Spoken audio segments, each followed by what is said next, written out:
আজকে আমরা জানব গণতন্ত্রের জনক ক্লেসিয়াস আর তার হাত ধরে শুরু হওয়া গণতন্ত্রের বর্তমান অবস্থা। আমি মনে করি গণতান্ত্রিক দেশে বাস করা প্রতিটা মানুষেরই এ ব্যাপারে জেনে রাখা উচিত।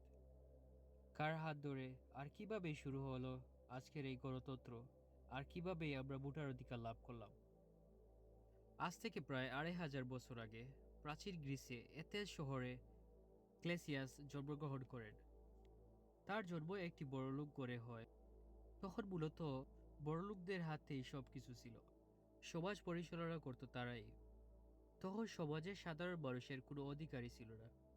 সাধারণ মানুষের অধিকার আদায় আর বড়লোকদের একচেটিয়া ক্ষমতা ভেঙে দিতে গিয়ে গণতন্ত্রের ভিত্তি স্থাপন হয়।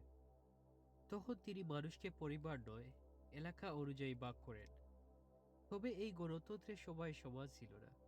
সবাই বলতে সমাজের শুধু পুরুষরাই ভোট দিতে পারত, আর বাকিদের কোনো ভোটার অধিকার ছিল না। তবু এটাই ছিল আধুনিক গণতন্ত্রের শুরু। সিয়াসের মৃত্যুর পর তার এই ব্যবস্থা বহু জায়গায় প্রচলিত থাকে। আমরা এখন যে সবাই একসাথে ভোট দিতে পারি, এটা একদিনে বা একসাথে সব দেশে শুরু হয়নি। ধাপে ধাপে বিভিন্ন আন্দোলনের মধ্য দিয়ে শুরু হয়। প্রথম 18 দশকে কিছু কিছু দেশে শুধু পুরুষ ভোটার অধিকার লাভ করে, তখনও নারীরা ভোটার অধিকার পায়নি। তবে এটা 19 দশকে এসে বিশাল পরিবর্তন ঘটে। নিউজিল্যান্ড 1893 সালে বিশ্বের প্রথম দেশ যেখানে নারীরা ভোটার অধিকার লাভ করে। তারপর 1920 সালে ইউনাইটেড স্টেট, 1928 সালে ইউনাইটেড কিংডম নারীদের ভোটার অধিকার নিশ্চিত করে।